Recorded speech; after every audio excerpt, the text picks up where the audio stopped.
Do you think that men have different needs than women when it comes to intimacy? Oh Or wow. is it like the same? Oh man, well, that's a great question. I think that in our deepest deepest core, we all have the same essential needs. Mm, We all need to feel safe. We need to feel seen. We need to feel loved, accepted for who we are. Like I think at the deepest level, yeah, we all kind of need the same things more or less. You put different words on it, but I do. And though I think in our day-to-day approach to life, I think in the way that we have our conversations, the way we come at solving problems or creating connection, I think that men and women tend to come at things very differently and from a different set of at least initial priorities and values, and that can create endless conflict right. or disconnect. So, what do you feel are those differences? I know you kind of touched at high level, but especially for men, like, what are men's needs that are different than women? Yeah, and again, look, we're talking in generalities here. There may be women listening to this going, "Well, wait a second, I identify way more with what you're saying men need," and men may be like, "Nah, that doesn't really land for me right now. What Yeah. you're saying women need, I really know that I need." So, I want to be mindful not to paint people into corners here. But what I find, both through my own personal experience and through working with, I mean, countless men, countless couples. I've been coaching couples for 10 years, mostly heterosexual, but a lot of same sex couples as well. And these patterns also follow Mm, in same sex partnerships, but where you see these two poles take place in this dance. But let's coming back to the heterosexual frame of things. One of the things that I love doing with my guy friends, like I can sit around a fire and talk philosophy, try to solve the world's problems, yeah. like we're men that I'll never be at the seat of fucking power to actually do anything about, the war in Ukraine and shit like that. But I'll Yeah. sit with my guy friends and we will tussle in how to solve that problem for hours, for Yep. weeks. And there's an ecstasy, there's a joy in that. There's a thrill and a fulfillment in that. My wife hates it when I spend even a few minutes trying to philosophize or come at a problem she or we may be facing in a way that is kind of sort of using logic or just trying to get to an outcome where the problem doesn't exist anymore. She hates that shit, Mm, right? She doesn't want to really have those kinds of conversations with me often. And I think that points at one of the fundamental disconnects in relationships that men and women are constantly experiencing is you have one partner, usually the guy, who is problem resolution oriented. He's in the conversation to get to an outcome. Let's get rid of whatever problem or bad feeling we're having. Well, she's in the conversation to create connection, right? Not to get to some outcome where we don't have this problem, which might even just be made up anyway. It's not even a real thing, but she's in the dialogue, in the conversation, in the engagement to connect. And that is a massive disconnect that happens for men and women over and over and over. Kevin, predominantly when I'm working with couples, even when I work with men, what I'm really being a stand for is connection, because that's the real crisis that we have in relationships. It's a crisis of connection, not of money or sex or social media. I mean, all those things are, symptoms of a deeper disconnect that people are just living with chronically. mhm. And I know you mentioned having the disconnect of like coming to fix versus coming to connect. What do you think is at the core? That's obviously one of the ways, but what do you think is at the core of that disconnect of like why that's happening in so many relationships? Yeah, well, You know? I mean, that's a huge question, because, I mean, in my learning, in my education, in my experience, it just points to the culture we live in. I call Hmm. it a masculine reward culture. We are rewarded financially, with status, with respect. And I say we, I mean men and women are Hmm. rewarded for solving problems, for Yeah. outcome achievement. No pain, no gain. We're not rewarded for collaborative, nurturing ways of being. We're in fact, we're punished for that. We're made fun of. We're shamed for it. Even in politics, the politician who seeks to create a consensus, who really can cross the aisle and work in a collaborative way, even if he doesn't get the outcome he wants, that politician, especially these days, is destroyed. Yeah. It stands to reason that shows up in our relationships as well.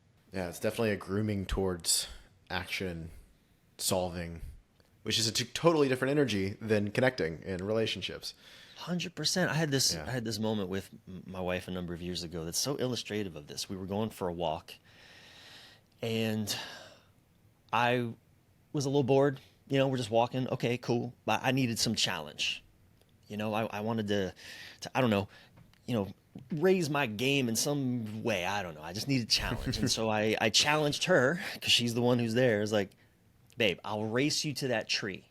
Outcome. Who can win? Who can go fast? I want to raise the stakes, feel some intensity in my body, etc. And she looked at me like I had 3 heads. She was like, are you kidding me? There's no way I want to race you right now. I just want to be with you, to walk with you. And that part of me that needs that I don't know, that proving ground, or just to make it more interesting, was like, oh God. But she's in that engagement, not to get to some outcome, like how fast can we get through this walk, or how can we make it a game with a winner and a loser, but how can we just be with each other? I just want to be connected to you. That's it. Yeah. And, we men, and me too, miss it constantly, and at great detriment to our relationships. It requires a certain level of awareness and attunement to like what energy you're in and what energy they're in, and also kind of what the space is being asked. I love that you brought that up as well, because it's different from person to person. So it's just like, You're in relationship, right? yeah, How long have you been with your partner? 1.5 years. 1.5 years. How might that show up in your relationship? I'm just curious. It shows up often when I'm in my flow with work, and I go out of my office to get some water, and she wants to connect with me, and I'm still in the flow. And I'm like, I'm on a train of thought, and I don't want to lose what I'm thinking about. And she just wants to connect. And so I've gotten better at talking about those boundaries that we have, but also not getting upset that she just wants to connect, and just connect with her real fast, meet that need, and then I can go back to doing what I'm doing, and it's a happy day. So it's an art form, man, to learn how to, especially so many people are working at home these days. It's similar for me. My wife is somewhere in the house right now doing her own thing. She's kind of taking this time off right now, and we're in August, and she needs some time off, and I'm clearly still doing some work and in my stuff, and she knows, to either not come in my office or gingerly come in quietly, this or that. I also know that if she does come in or needs to interrupt me, not to be a dick about it. yeah, My initial instinct is to be like, get out. I'm here. I'm focused. I'm on my mission. right. But that's, again, it's a dance we need to learn to do. We need to learn to, it's a creating of a mutual respect for, she does need to feel connected. I need to feel supported in my mission and whatever it is that I'm focused on, but not at the expense of the relationship or our connection. Right. I feel like you would talk a lot about this. I'm very showing guilt here that I haven't read your book yet, but you do have a book out, Choose Her Every Day or Leave Her, and you have over 30 million readers on that book. That's amazing. First off, congratulations. And what would you say are some of the biggest tips of advice for guys in that book, or what's the message that you're really sharing in that? Obviously the title says it, but sub points to that, because one thing that I love about that title is that it really just alludes to commitment, and that being kind of like a core thing for a lot of guys. But I really just would love to hear you. Yeah. Well, that book was born out of something I wrote in 2015, a blog of that title, Choose Her Every Day or Leave Her. And the genesis for that was my awakening to how I had been in relationship with women in the past, but I wasn't really all in. You know, I might have been going through the motions or wanting to be all in, but I just wasn't. And I also didn't realize how my lack of being all in. First off, I didn't even really know what that would have looked like in those days. I would have told you, Yeah. of course I'm all in, but there was so much evidence to reveal that I wasn't all in. What would that evidence be? Just so people that are maybe experiencing that right now. Well, I wasn't willing to really take ownership of my part in dysfunction or disharmony. I wasn't willing to make certain compromises, to be influenced by a woman's needs or sensitivities or her boundaries. I wasn't willing for that. I was very resistant and resentful. You know, if a woman expressed certain needs that I wasn't on board with or couldn't easily show up for, I'd be very resentful and resistant. That's evidence of me not being all in. You know, I still wanted to explore different things, whether or not she felt safe in my exploring of them. You know, I was partnered with a woman when this was, wow, I mean, I was early 30s, so like 15 years ago, when I heard of ayahuasca for the first time. And I did a lot of ayahuasca for about 8 months. I did it like 25 times Shit. because I was really called to it. And I had a girlfriend at the time who she came into, a couple of the different ceremonies with me, but man, she did not feel safe in the way that I was doing these ceremonies and the way that I would then show up when I came home or afterwards. I didn't know how to be reassuring to her. I kind of didn't give a shit. Yeah. That's her problem. That's not mine. I'm going to do my thing. I mean, that's again more evidence that I wasn't really all in on relationship with her. Right. And so choose her every day or leave her. A lot of what I hope men and women, I mean, this book is for women just as much as it is for men. But one of the things that I hope men get out of this specifically is that confrontation with your readiness. Are you really ready for this? And it's okay if you're not, because there's a chapter in there titled "A Man Divided Causes Stress in His Partner." Oof. And again, it's just more elucidation of how when I am not all in, when I'm doing a lot of the things that I just shared with you, I'm resisting her influence. I'm exploring things I want to explore, regardless of whether she feels safe about it. I am, even in my own mind, I'm thinking, well, maybe there's a better woman out there for me, or whatever. All of the things that are going on that are evidence of my being divided. She's gonna feel that, and every woman I was ever with felt that, and even if it wasn't spoken, I could feel it. And that caused an anxiety, it caused we could say, a lot of men do, an insecurity. But of course, my temptation was always to say, well, she's just insecure, she has problems. Completely blind to my role in what she's feeling. Right. This is what I hope men are able to get from, to really check in and see all of the things. I also talk a lot about all the things that are in our way of being ready for a relationship. I mean, the very first chapter is titled, No One Ever Taught Me How to Be a Man. Damn. You know, Facts. how am I going to show up as an adult man in relationship to a woman when I have no fucking idea how to be a man? I mean, I've worked with men, Kevin. I remember a couple years back, I worked with a man who was in his mid 60s, and this guy was an oil worker, Texan, man's man, owned his own business, successful man's man, right? I remember after a couple months of working with him, he said to me, Brian, I have never actually felt like a man. Whew. Wow. I mean, I think so many men are carrying that disconnect, an inner fragility. Is it the book? I think I have it on my bookshelf back here. It's called "Absent Fathers, Lost Sons."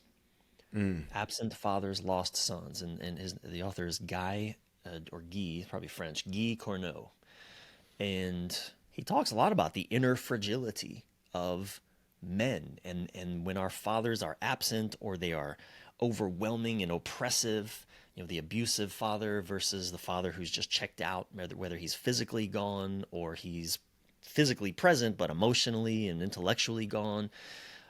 we men, we don't, the structures of of authentic, deeply rooted manhood don't come online for us. We instead we embody these false narratives of manhood. The Andrew Tate narrative of manhood.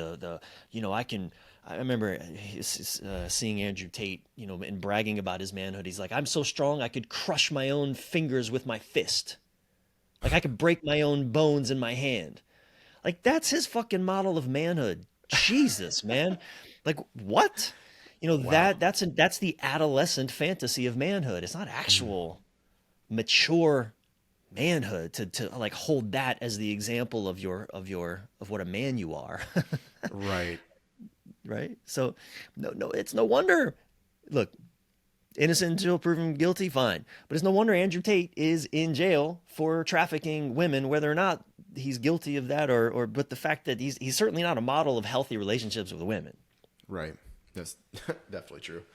And I think that, I'm not sure again what you're saying in your book, but I think that that could be a marker of what it means to be a truly man. If we're talking about markers of the like fantasy of manhood, I think the newer markers is on your relationship or is on your own integrity. It's on your capacity to make decisions and stand by them. That's the solidity. I think that's the actual matured evolution from that fragility that you mentioned. Well, and to do so, yes, to make decisions, to make choices that we stand by, that come from a place of deep calm, deep clarity, but to do so in a way that is relational to Yeah. the world around us. During the pandemic, I remember seeing this guy who's a male thought leader, you could say, an influencer. I think he was speaking, he was addressing somebody whose relative who had died in a hospital during the pandemic, and they weren't allowed to visit them in the ICU when they were dying. And I remember, which is tragic, man. It's fucking tragic. No Yeah. doubt about it. No doubt about it. Whatever your ideology or your views, it's tragic. But this man, I remember his response, his counsel to this guy who was questioning, what was going on. I remember he just said all his only advice was freedom is what freedom does. Which was kind of a way of, fuck those hospital people, fuck the rules. You go in there, you do what it takes to get your needs met, to see what. And look, man, I'm not saying that we shouldn't be allowed to see our relatives. I don't know. But what I am saying is that answer is not relational. Very true. That's all that I'm wanting to call out here is it's not relational. It is a giant fuck you to anybody who would stand in your way. Right. I think that's a big problem that just globally, certainly in our Western culture, is not Yeah. helping us. That Right. orientation. Not at all. And yeah, I could definitely see that. I love the framing on making the decisions. It's just taking others in consideration, like having that be relational. There's, I guess, the other end of that spectrum, which could be guys that maybe are too relational or carry too much responsibility of other people's feelings on their back. Sure. The nice guy syndrome. Like, Definitely. could you share a little bit about that as well? And kind of that is another like pandemic, so to speak, that is happening with a lot of men that I know. 100%. That was Yeah, me I mean, too look, back in the day. 100%. I think there's a spectrum here, right? On Yeah. the extreme end, we have the freedom is as freedom does. Fuck you, I'll take what's mine and what I need to do, and damn be the consequences. And on the other spectrum is the ultimate nice guy who's totally disconnected from his power, who can't speak for what he wants, certainly can't take action around it, and just wants to keep the peace. Right? So you could almost say this guy over here, the extreme, the tyrant, he's exploding outwards constantly on the world around him, and the nice guy on the other extreme is imploding inwards, Yeah. right? Taking out whatever's going on for him, taking it out on himself. So one's taking it out on the world around, and the other's taking it out on himself. Causing internal disease versus external disease, we could solve, or dis-ease. Clearly, neither of those extremes serve us. In fact, Kevin, this was I had a huge realization in how I grew up. I grew up with two different dads, a stepfather and a father. And what I learned, what I saw only later in life was that through these two men, I actually had the two examples. I had the two extremes. I had the weakling, impotent, nice guy on one side Wow. who had no center. I remember seeing him, I was in a house. Again, I don't want to out these men here in this way, so I'm speaking in generalities, but I remember, seeing my father get hit by another man. I didn't see it, but it happened in a house I was in another room, and my dad didn't do shit. He didn't do anything about it. And I remember the feeling in my body was, I felt weak in my own body. I was probably 13 at the time. Oof. And I remember just the way that my dad held that, I just felt impotent. I felt his impotence. But then on the other extreme, I also had the example of the tyrant, terrifying male figure who would explode viscerally, emotionally on the world around him. So I had both extremes. And my response to that was largely paralysis. Growing up into my own manhood, I was paralyzed because on some level I knew neither one of those were the kind of man I wanted to be. But I had no elder men showing me any other way. If anything, I looked into culture and I just had more tyrant, assholes wanting to just exert their dominance on the world around them, or the nice guy, weak, impotent man who just was a pushover. Yeah. Right. And I would actually, because I had both those blueprints, I would usually lead with the impotent, weak, nice guy. But boy, when I couldn't take it anymore, I would explode into the tyrant. So much of my journey for the last 20 years, I'm 49, man, I'm almost 50. So much of my journey over these years has been really integrating those two, learning to fuse those two together, bringing them out of the shadow, both of them out of the shadow and into the light, so that actually the therapist that I work with gave me this beautiful terminology. He calls it compassionately assertive. I like that. Compassionately assertive. I don't want to be aggressive. I definitely want to be assertive. Yeah. I don't want anyone, no one can fucking push me around. I mean, maybe physically, I'm not as strong as some dudes, and that's fine. But you know what? Energetically, intellectually, emotionally, I won't be pushed around. But, Kevin, I also don't want to be a guy who pushes other men around. Right. Except if we're in an arena of combat, of sport. Right. Then it's fun. We're all enrolled in what we're doing here, and it's the game we're playing. But I was telling this to a friend of mine the other day. We were in one of these sitting around the fire philosophical conversations, and I said, look, I want my enemies to think I'm dangerous, but not so dangerous that I will destroy them. And I want my friends to think I'm safe, but not so safe that they can push me over. Damn. Right? So it's like I want to have both. I want to be dangerous, but I also want to be safe. And I want my enemies, whoever those may be, I'm just sort of speaking abstractly. I think we were talking in the realm of international politics, Gotcha, Ukraine right. war, this and that. So I was like, we were just kind of, again, we're just sitting around philosophizing, and my wife wouldn't give a shit about that conversation. But dudes, we love that shit. Exactly. That was actually going to lead me to the next point, which was I would like to go into that with you and philosophize for a second about how we got here, human history, to the space where we're at in this conversation around masculinity. Because, I think personally a lot shifted with the Industrial Revolution and the separation of the family dynamic and men going to work all day. And I think that kind of was a domino that kind of spiraled into a bunch of things. But I'd love to hear from you, because I know you've probably done a lot more research on this than I have. Yeah, there's a lot of different books that I think synthesize this in a way well. There's a book, Sapiens, by Yuval Noah Harari. Have you ever heard of that book? I haven't, no. Incredible book, Sapiens. Okay. As I myself look through history, and it just seems like it's inevitable. It was inevitable that this is where we would get. Everything from when man learned to start harnessing nature, agriculture, we stopped having to roam and to hunt and to forage, and now we could plant and control resources. We could also now stockpile resources. Well, who are the men who would have more reproductive opportunity, but the men who could hold more resources, who could control more resources, more grain, more wheat, more cows or cattle, whatever, goats, right? Those men had more status. Women, on a very primal level, they would give their body to a man who had resources. I mean, that for ages and ages and ages, a woman had a body that would give babies. She would give it to a man who had resources that could take care of them. Yeah.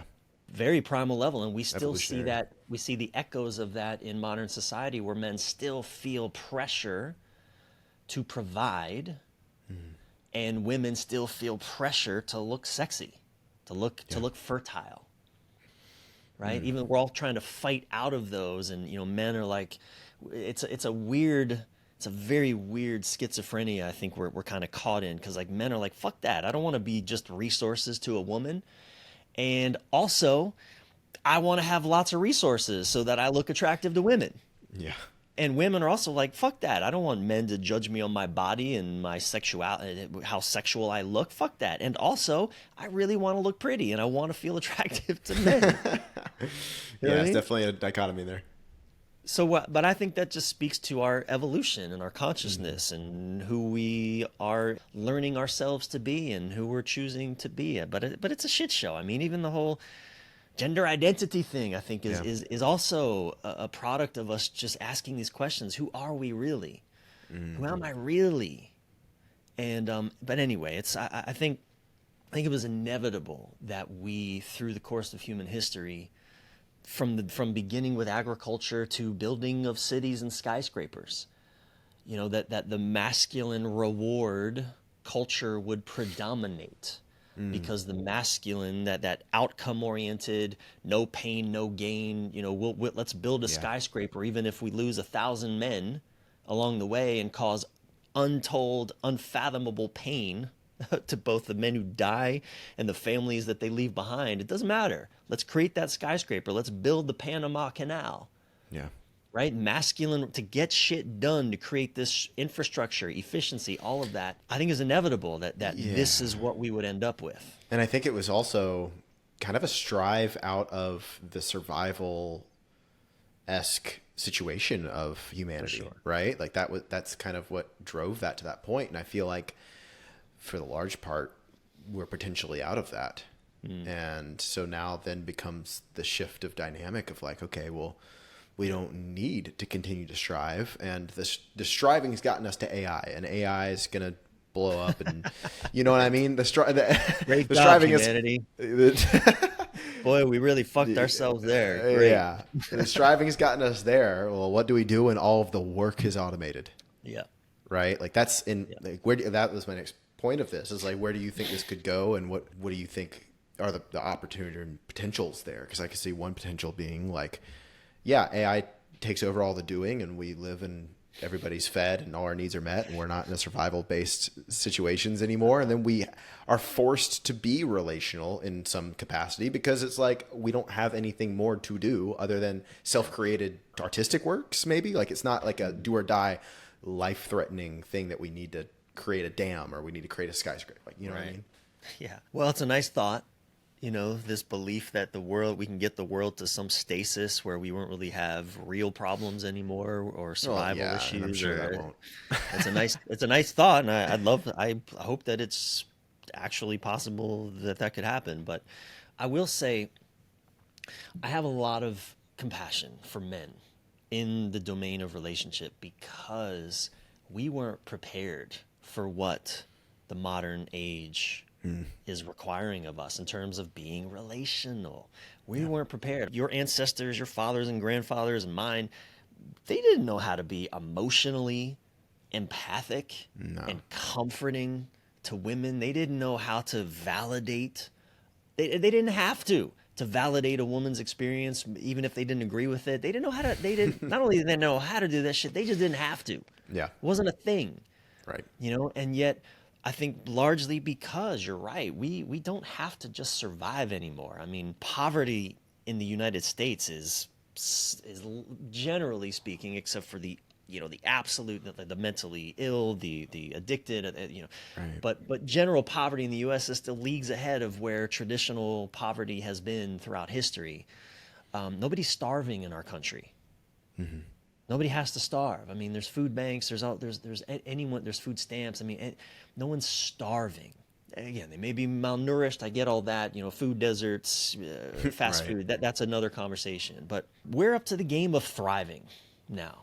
What does it mean to thrive?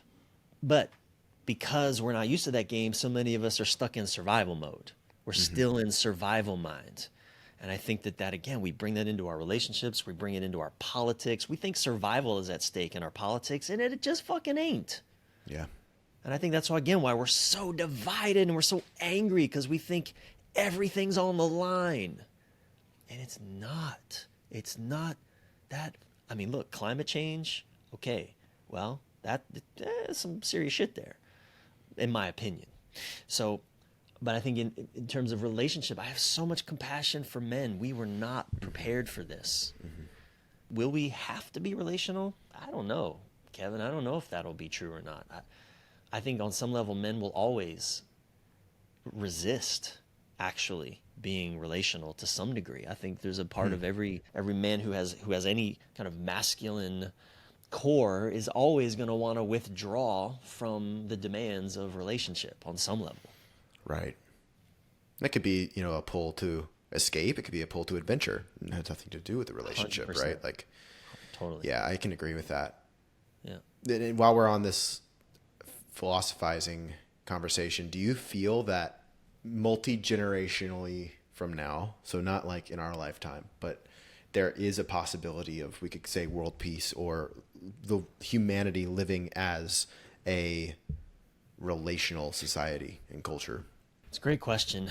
Obviously, I hope so. I really hope so. I sometimes fantasize that I was born 200 years from now. That may be optimistic, but the Yeah. reason I think 200 years from now is because, I do see that humanity is in an adolescent stage. We're in our adolescence, and we're not in adulthood yet collectively. We're still very No. adolescent, which is why the Andrew Tates of the world can rise to the top and be elevated voices, because they speak to our adolescence. I think that we are entering a period of initiation, of you could say adolescence to adulthood initiation, a rite of passage. And rites of passage by their very nature are fraught with danger and challenge. Yeah. I think AI, climate change. I mean, these are multi-generational problems, or at least obstacles or challenges anyway, that are here. They're here now. They're facing us. You and I, Kevin, we aren't going to see our generation. You and I won't live to see the other side of these challenges, most likely. It's very unlikely that, for example, our climate is going to return to a place of stability and relative ease of living in our lifetime. God only knows. Who knows? A lot of the elders that I study and that I learn from, they talk about, they call this coming time the long dark.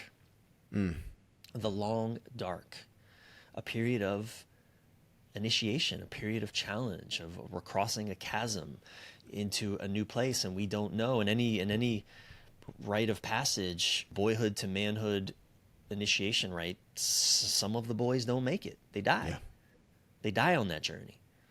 And in my optimistic view of things, the next few decades, generations are scary, are hard, are chaotic, there's just so much that we don't know what's going to happen. I mean, I've always been an optimistic person, Kevin. I really have, man. I've always taken the long view. Man, I can be optimistic about fucking anything. I have concerns. I look out and I do feel concern, and as I take the view of the elders that I trust, the long dark. We're heading into it, and I think again, I just come up with 200 years because it seems like long enough time to have navigated and figured out some Yeah. things. Maybe it's 500, maybe it's 60. I don't know. Maybe we don't make it. But on the other side of this, I like to believe that we've learned how to be relational with the planet, with each other, with ourselves, with technology. One of the questions that when I work with couples, and you'll find this in my book, I talk about this, but one of the primary questions that I give to couples to live inside of is, what would serve we? What would serve we? And we includes me, it includes you, it includes the kids, it includes the dog, it includes the land, it includes my neighbors, it includes, right? What would serve we includes the whole.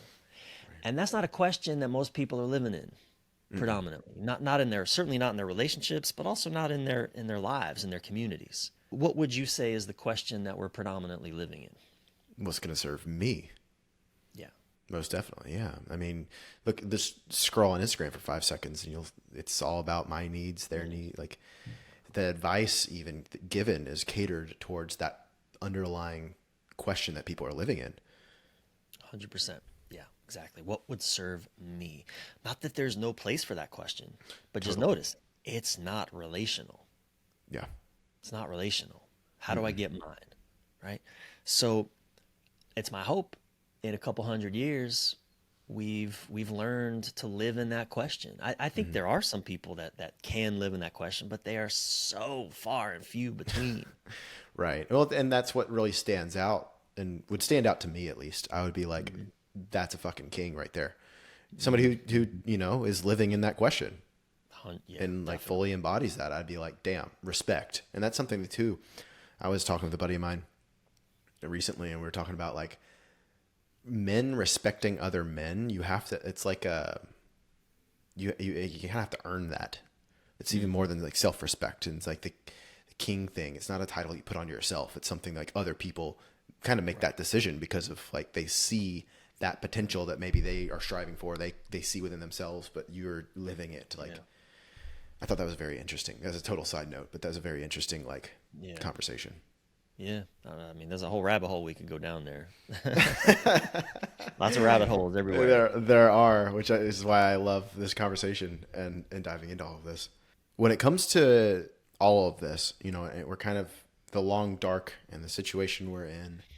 Initiation, it kind of brings up a lot for guys, and even the book, like you're confrontational in some ways, right? And I think that's very needed in this time for us to really. It's ironic for us to really get ours or meet our needs or do what's best for ourselves. We have to evolve into a we conversation. Ultimately, I wrote down another question. This kind of ties into it because in all of this, and having been in the work for 10 years and coaching for 10 years and, men's groups, I don't coach men, but I've talked with a lot of guys, and and I've also experienced it personally, this emptiness that a lot of guys go through. Do you think that that's just a part of the initiation or alchemization or maturing into oneself, or what's really going on there? Because I think a lot of men feel that deep down. Say a little bit more about what you're pointing at, because emptiness is a big word, and there's different contexts that we could approach this from. So say a little bit more about what you're pointing I'll at. speak from my experience with emptiness, and thankfully I'm not there now, but questioning existence. Why am I here? More so along the lines of I can do things and it's exciting, but like, what am I really doing? It's something's missing and I can't get the pulse on it. What I'm hearing you point at is the experience of men in many ways feeling disconnected from their lives, disconnected from their successes, maybe disconnected from a deep why. On some level, have you ever done, you've surely heard of Landmark. Did you ever do Landmark education? I did something similar to it, MITT, but Yeah, I did MITT as well, many years later. So I'm familiar with that, but I did Landmark first. I don't know, I was probably in my 30s.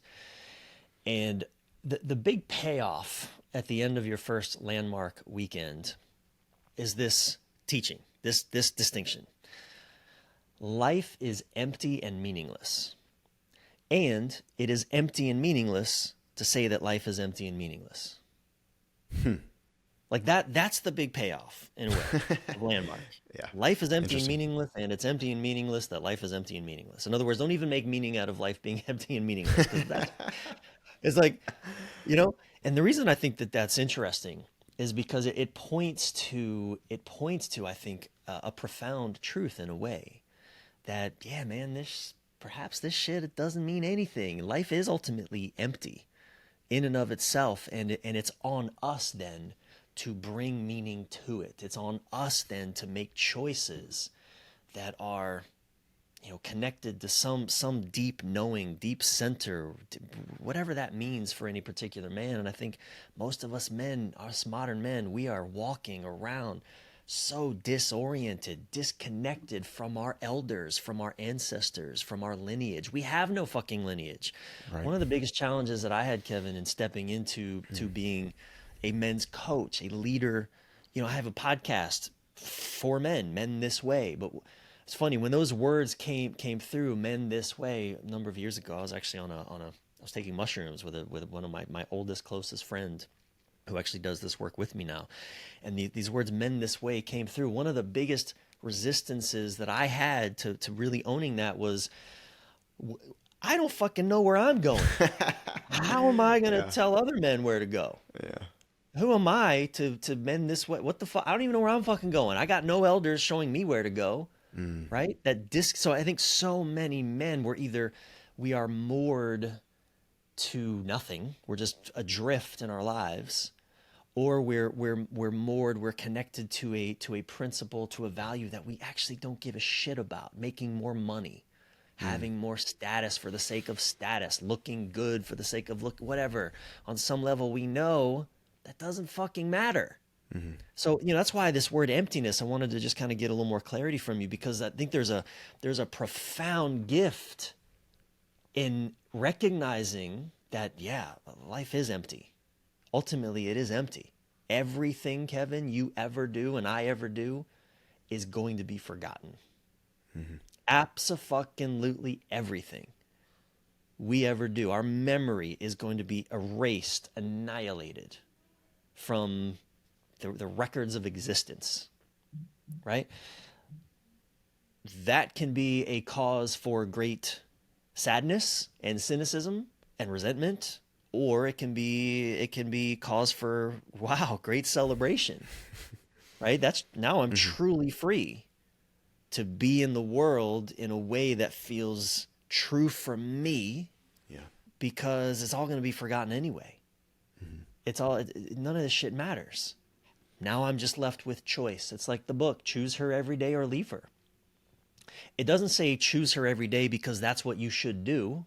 I'm not giving a prescription for what I think you should do. I'm just saying fucking choose it or don't, but be at choice.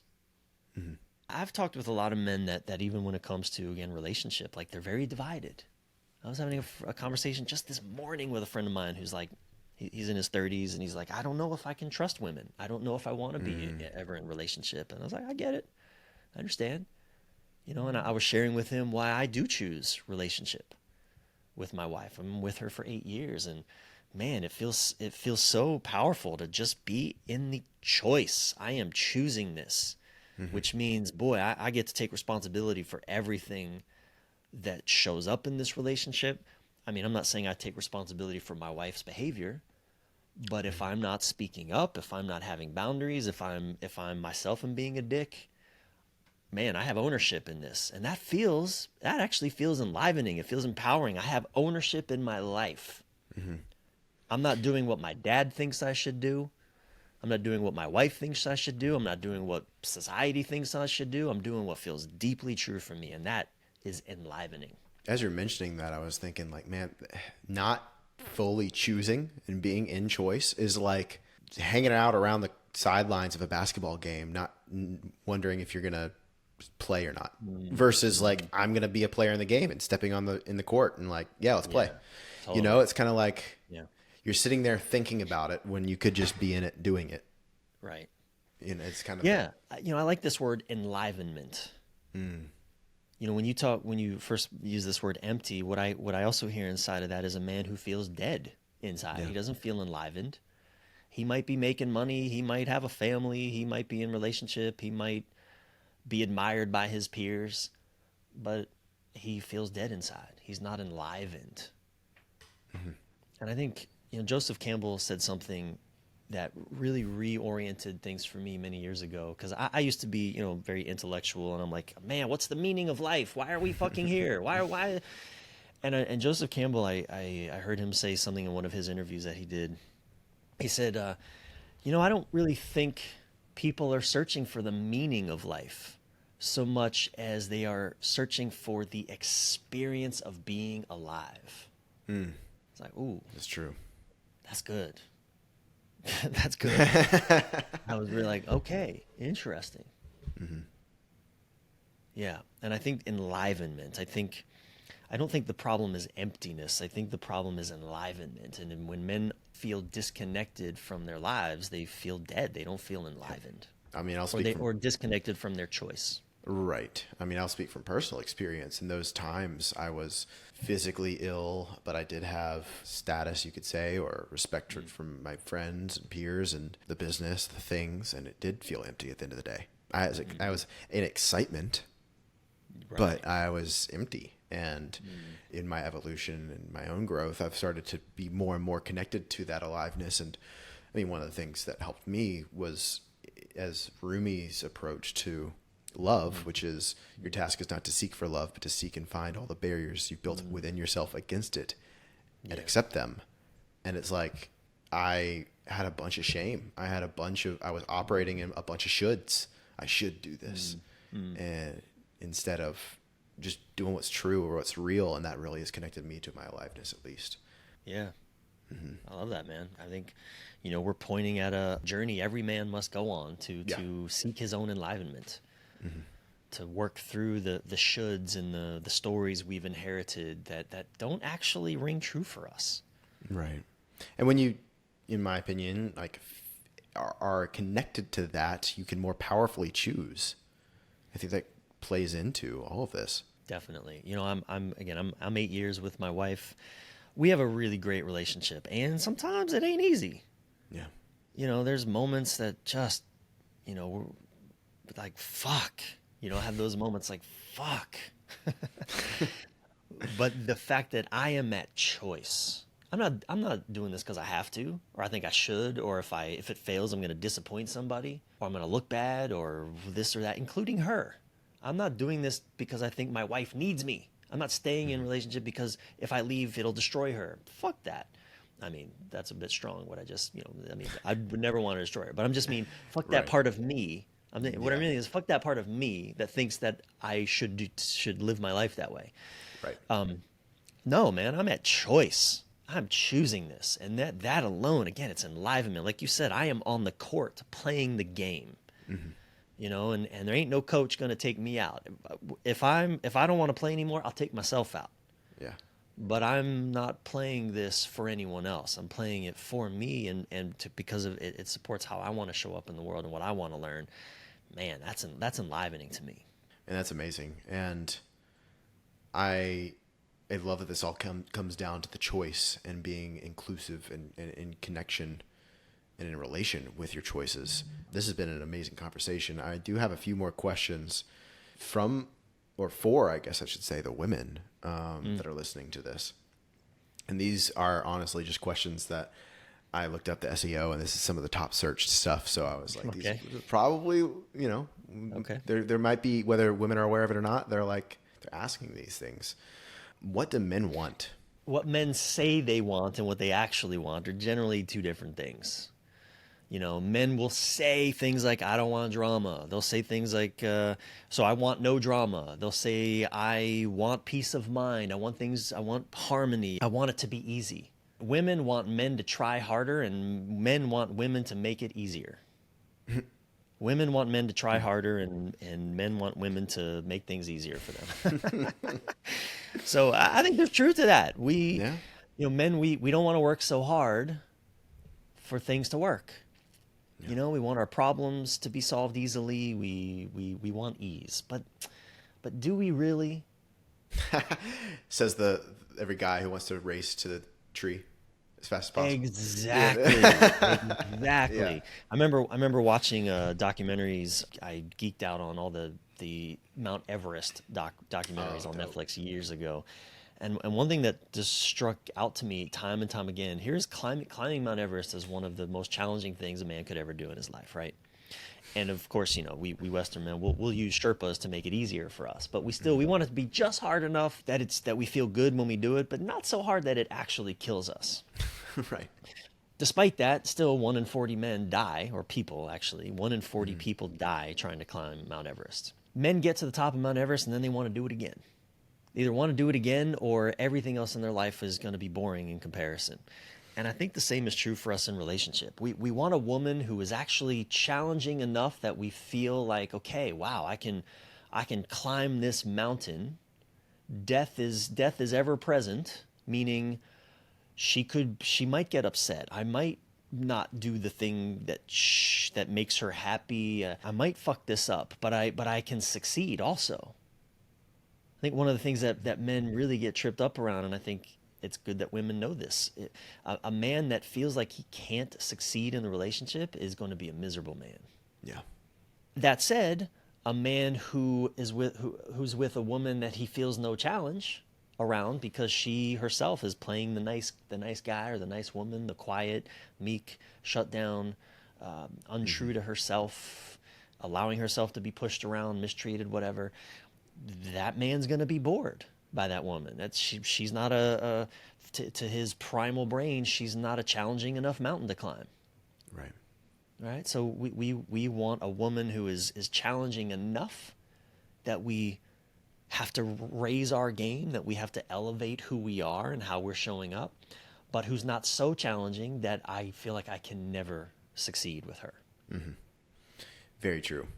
And I love that answer. We kind of played into this next question, or the answers to this next question a little bit, but I think there might be more here. What do men find attractive in women? There's an answer or a question asked by women. I'm hesitant to put absolutes on any of this stuff because, again, some men are going to find different things attractive. But I think at our core, men find attractive women who are alive, enlivened, in their bodies, connected to their emotions. Again, it's a balance thing. I mean, some men, the men that have to put "I don't want drama" on their dating profiles are usually the men that are attracted to women who have lots of big emotions that those men can't handle. Yeah. So, but that's the reason they have to put it on their profile, is because that's what they're drawn to. Mm. They've had enough experience being with women over and over and over and over again that are big in their emotions and they can't handle it. But that's what they're drawn to, right? So, yeah. But that's what we men are drawn to women who are alive. Even in my college days and in my 20s, before I was in any of these kinds of conversations, one of the things that men would often talk about is a woman's sexual aliveness. If she was alive during sex, like the worst kind of sex was with a woman who just wouldn't move, who just was still. And now, maybe she had all kinds of reasons, trauma, this and that. But I remember that was a very, very important consideration for men. A woman who was alive in her body, who brought look, here's that word again, enlivenment, enlivened. Men, we tend to be drawn to women who are alive in their bodies. I mean, I met my wife, and first thing I felt was like, holy shit, this woman, I was intoxicated by her. She oozed connection to feelings and emotions. And, my wife cries harder than anyone I've ever known in my life, and she can cry damn near every day. It's one of the things I love about her. Yeah. She's alive. What do you think? I mean, how does that sound to you? That lands and rings very true, especially like connected to you could say connected to their feminine, but that's basically the same thing. They're connected to life. And that's, life. I feel, like every man does crave an adventure, craves a challenge. And to a woman who is in that aliveness, that's like something we want to explore. It's also, I think, for a lot of men, something that we're attracted to because we want more of it ourselves. We're like, ooh, I want to dive into that, right? And I think the piece, what you really hit on of challenging enough but not too challenging, was really true. And I've never really heard that it said that way before, because I think a lot of women, or I've known a lot of women who put a flag in the ground of, you need to rise to my standards type of a thing. And they're and that's what question are they living in, right? And I love that you even brought that Right. up. They're not in a we conversation. They're in a me conversation. Right. I just really want to highlight that, but totally agree. Yeah. We've talked a lot about aliveness, uh, making a decision, confrontation, journeys, challenges. And I feel like we get to close a loop here. There was a question in all of this that's kind of touching on all the points where we're maybe not alive or where we're not choosing. And I think that that's very present and aware now. How do you advise that men proceed from here if they're just now becoming aware of maybe how disconnected they have been, or how they're, oh wow, I'm really not choosing? Where do they start? Well, I would advise against any drastic actions from that awareness. You know, I know it's popular in the coaching community. I've certainly been guilty of this in the past myself, of wanting to just flick people off the edge of their lives into the unknown. You know, it's like, just jump and you'll grow wings on your way down, you know. Yeah. Yeah, well, you know, if you're married and you got 3 kids that you're providing for, and you know, maybe you don't love your job, but maybe don't just quit your job today and start writing that novel and expecting, you know, yeah, to take a pause, Yeah. right? Get support, man. Whether that means, you know, find a men's group, hire a therapist, but get into real conversation about what you're carrying, what you're holding, what you're stewing with. You need wise counsel. We all need wise counsel. I mean, you know, Kevin, you're a part of a wise counsel through the Empowered Brotherhood. You know, some of my brothers are the men that are in the Empowered Brotherhood, right? I mean, my men's group. Man, I take my stuff to them constantly. I also have a male elder as a therapist. You know, he's really more my mentor than my therapist, but that's the container within which we do our work. It's invaluable. I would be making so many messes of my life, of my relationship with my wife. I mean, stuff I'm going through with my father. I would be fucking all that up left and right if I didn't have wise counsel around me through both peers and elders. So seek that out. Just that, start there. Start looking. I mean, you know, Kevin, you're in this work. I'm in this work. Start there. Yeah. It's the best advice you could give. I agree. Yeah. Well, Brian, thank you so much for being here, sharing your heart, sharing your wisdom. And I really enjoyed this conversation personally. I got a lot out of this. Where can people find more about your book and you and what you do? Yeah. Thanks, Kevin. My book, Choose Her Every Day or Leave Her, I actually have it in audiobook now as well. So it's on Audible. It's on Spotify even. My website, brianreeves.com. It's Brian with a Y. Reeves, Reeves.com. It's kind of one-stop shopping for everything. If you are a man listening to this and this has resonated and you want to get into some good, deep men's work stuff, reach out to me through my website. I'm kicking up with my year-long coaching program for men, Elevate 2024, really starting in September. Nice. Enrollment there, and I work with men who are struggling in relationships specifically. I think there's a lot of support out there for women, and there's a lot of support for men in feminine ways. Like, a lot of therapy is very sort of, I use that lazy term, but sort of feminine. It's tends to be a feminine container for that men often don't really feel at home with in therapy. I think we need to work with men. So anyway, my website is a good place to reach out to me, to contact me through there. And yeah, Kevin, this is long overdue, man. Thanks for the invitation. It was a pleasure and an honor. Thank you. Thank you.